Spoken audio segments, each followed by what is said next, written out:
Tell me a little bit about those events that happened in your life, and then what about it that spark that courage to say, I'm not going to settle for just sitting in the office. My youthful age, let me use that, was very interesting. I was born in Lagos, Nigeria, in Obalede, where I lived with the Togolese, the Hausas, and Yoruba.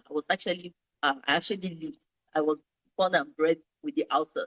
So as we continue, things were okay. We relocated, but during that time, there were some challenges, but we relocated and things were getting better, for a young girl that the father would travel, buy shoes, buy clothing. So, then that was what we call backups. When my parents had issues, we had to move. And I can tell you, I lived in so many parts of Lagos. I lived in some places in Mushin, in fact, close to Kalakuta Republic.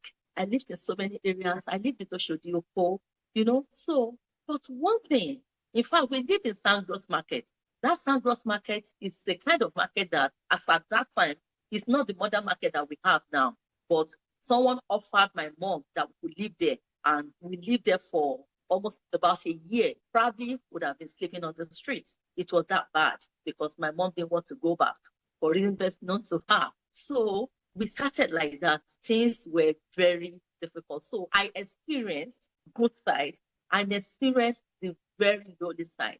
But what sparked that Elizabethan in me was that throughout our journey, my mother taught us not to see ourselves as victims. We never saw ourselves as victims. We saw that this was a phase. She would tell you it's a phase, and as a girl, don't lose your dignity. My mother was a disciplinarian, a tough one.